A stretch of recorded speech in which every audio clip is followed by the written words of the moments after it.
Se eu te pedisse para citar a forma mais inútil de Dragon Ball, aposto que cada um de vocês pensou em uma resposta diferente. Mas existe uma resposta certa, e ela não é o que você está pensando agora. Vou logo deixar isso claro. Não é o Super Saiyajin 3. Eu entendo o raciocínio. A forma parece forçada dentro da narrativa. Não tem o mesmo peso de construção que o Super Saiyajin clássico, ou o Super Saiyajin 2. E muito do amor que ela recebe vem dos filmes não canônicos de Dragon Ball, onde ela aparece de um jeito que o anime nunca realmente justificou. Mas superestimado não é a mesma coisa que inútil. E é esse erro que quero corrigir antes de qualquer coisa. O Super Saiyajin 3 comprou tempo suficiente para Trunks buscar o radar do dragão na Corporação Cápsula. Gotenks também usa a forma contra Super Buu após sair da Sala do Tempo. E sem ela, Gotenks e Piccolo não conseguiriam escapar. O que significaria Super Buu destruindo a Terra enquanto eles estavam presos lá dentro. Mais do que isso, o Super Saiyajin 3 de Gotenks segurou Super Buu tempo suficiente para o potencial de Gohan ser completamente liberado e ele chegar à Terra. E se ainda sobrou dúvida, no Dragon Ball Daima, o Vegeta Super Saiyajin 3 consegue a única vitória notável da forma em uma obra com envolvimento direto de Toriyama. Então não, o Super Saiyajin 3 não é inútil. Mas isso abre uma pergunta mais importante. O que define uma forma como inútil? O critério aqui é simples, mas exige atenção. Uma forma precisa ter significância narrativa, ou conquistas em combate. Qualquer um dos dois já é suficiente para escapar do rótulo. E repara que eu disse conquistas, não vitórias. Uma forma pode perder uma luta e ainda assim ter cumprido um papel real dentro da história. Dito isso, vou focar em personagens com peso real na narrativa. Nada de formas de fundo de cena que aparecem em 2 minutos de episódio e nunca mais são mencionadas. E agora que o critério está definido, deixa eu te defender uma forma que muita gente vai torcer o nariz. O Super Saiyajin God. Eu sei o que você está pensando. A forma perde na estreia, é substituído um arco depois. Não tem foreshadowing real. E não tem nenhuma conexão profunda com o Goku como personagem. Inútil por definição, certo? Errado. E tem um detalhe histórico que quase todo mundo ignora nessa discussão. O Super Saiyajin clássico, aquele que a comunidade inteira considera o exemplo perfeito de construção narrativa, teve todo o seu foreshadowing dentro do arco de introdução. Na saga dos Saiyajins, a única menção ao termo Super Saiyajin é o Nappa usando a palavra com outro significado completamente diferente, chamando qualquer híbrido humano Saiyajin de Super Saiyajin, algo que o próprio mangá descarta como retcon até a saga de Freeza. O foreshadowing do Super Saiyajin clássico que todo mundo lembra acontece em Namek, no mesmo arco em que a transformação aparece. Exatamente igual ao que acontece com o Super Saiyajin God em Battle of Gods.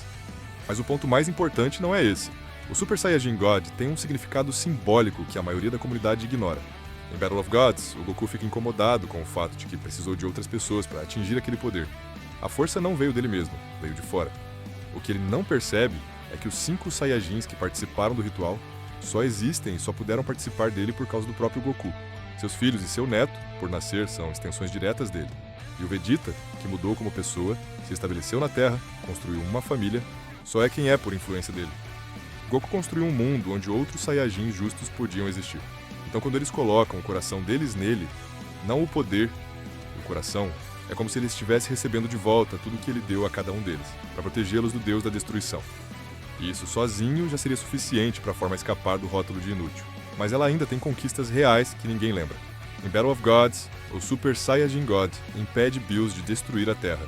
Existe um mundo onde a forma simplesmente não atinge as expectativas de Bills, ou não é possível de ser criado, e a Terra deixa de existir naquele momento.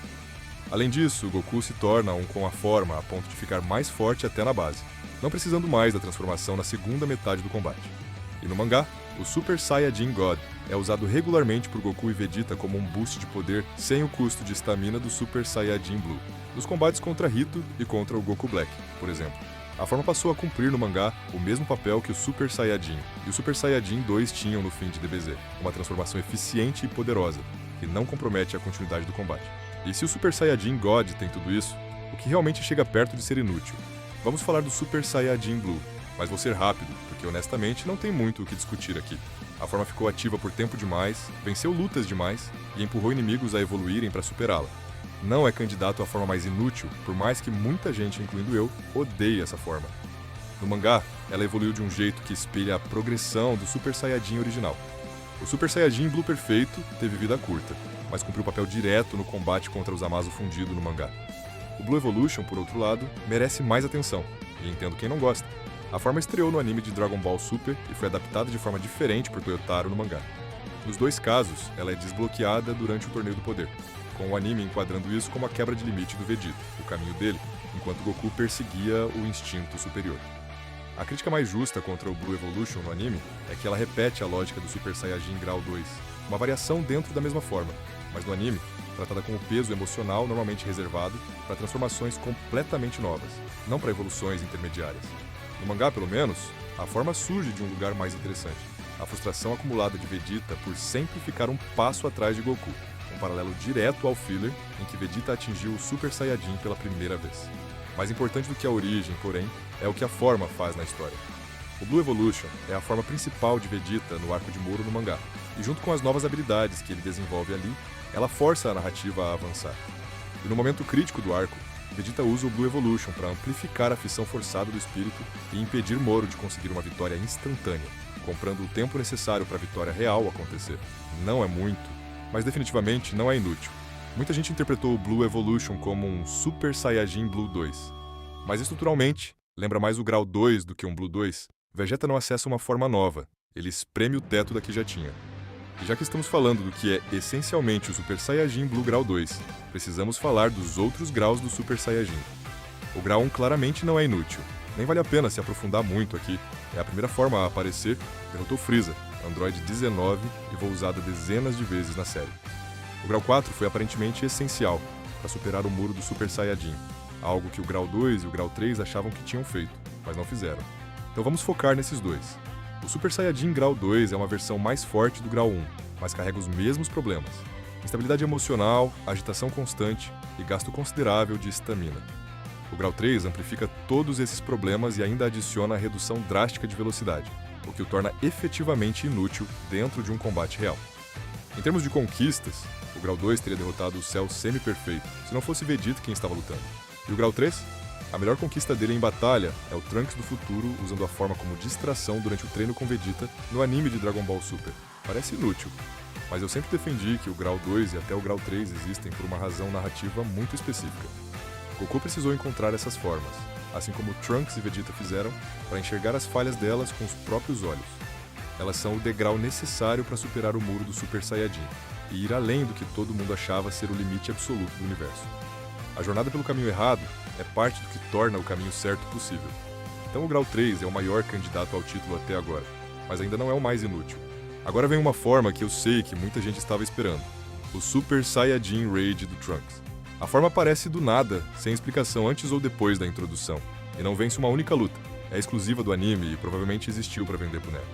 Mas tem uma explicação narrativa, por mais fina que seja.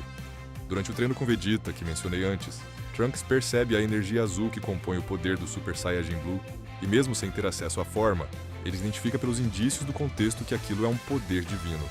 No começo, isso o deixou acomodado, confiando que Vegeta e Goku resolveriam o problema do Goku Black por ele. Mas Vegeta diz a Trunks que ele precisa olhar além da ameaça imediata e crescer por conta própria. E Trunks decide fazer exatamente isso, crescer sozinho e superar o pai. O Super Saiyajin Rage, com sua aura de Super Saiyajin misturada com a aura azul divina, pode ser lido como a solução de Trunks para esse desafio, uma tentativa de replicar o Super Saiyajin Blue a partir do que ele absorveu no treino com Vegeta. A escrita é rasa, mas está lá. E a cena de transformação, onde Trunks rejeita os pecados que carregava, é uma das mais marcantes do arco. Em termos de conquista real, a forma permitiu que Goku e Vegeta escapassem enquanto Trunks segurava o Goku Black e o Zamasu. Não é muito, mas é algo. Forma medíocre, escrita fraca. Mas inútil? Não chega lá. E agora chegamos nos candidatos de verdade. Antes de chegar na resposta final, deixa eu passar rapidinho por algumas formas que têm defeitos, mas que claramente não merecem estar nessa conversa. O Ultimate Gohan compra o tempo para Goku voltar à vida, e mais importante, para Vegeta chegar à Terra na saga de Majin Buu. No Super, a forma consegue vitórias no Torneio do Poder, e no mangá, o Ultimate Gohan empata com a Kefla. Narrativamente, uma transformação que representa o potencial oculto de Gohan. Não é candidato. Freeza é um caso à parte. Eu já sei o que os comentários vão dizer, que as transformações originais dele o deixavam mais fraco, então devem ser inúteis.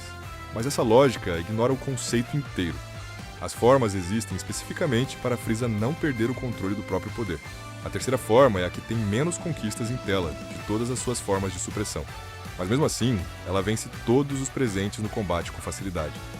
Freeza simplesmente queria exibir a forma verdadeira mesmo sem precisar naquele momento. E também tem o fato do Frost ter aproveitado a forma por um tempo no Dragon Ball Super, empatando com Goku. Não é candidato. E tem o Zarbon, que é um caso estranho quando você para analisar direito. A forma monstruosa dele às vezes é chamada de forma verdadeira, mas vou tratar como transformação. O que é curioso é que a forma é apresentada como um aumento massivo de poder por vários personagens, mas se você fizer a matemática, o multiplicador real é menos que o dobro. Mesmo assim, ela venceu Vegeta na primeira luta. E narrativamente, a forma existe para preparar o terreno, tanto para as transformações de Frieza quanto para o Super Saiyajin mais adiante no arco.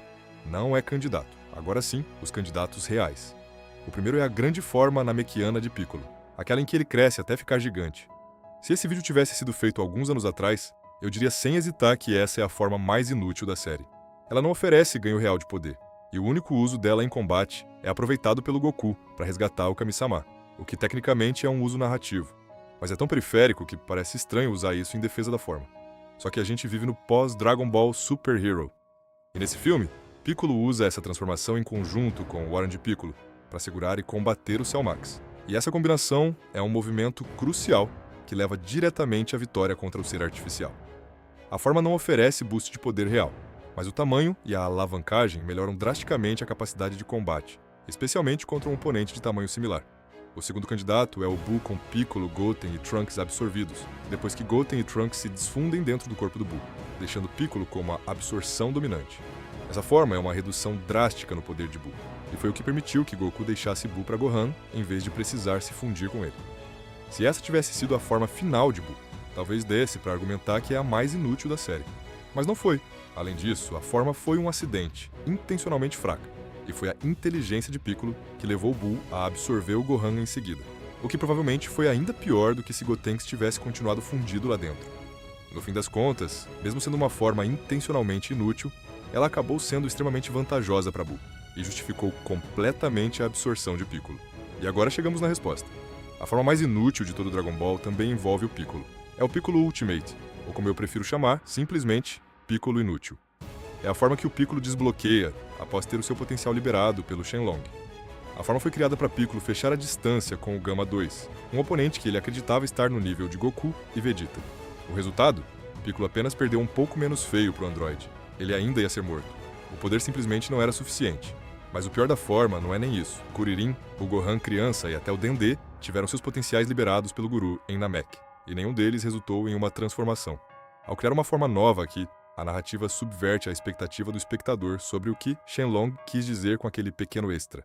A forma pode ser lida como esse bônus, já que isso nunca tinha acontecido antes. Mas o custo dessa subversão, provavelmente não intencional, é a criação da forma mais inútil de toda a franquia.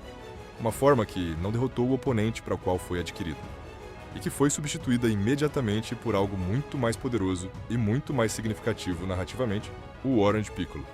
Se quiser encarar por um ângulo mais irônico, Shenlong deu a Piccolo o Orange Piccolo porque sabia que ele não tinha potencial suficiente para a liberação funcionar de verdade apenas com a forma Ultimate, o que é quase tão triste quanto é engraçado com o nosso formador de aura. No fim das contas, a história das formas de Dragon Ball deixa uma mensagem bem clara.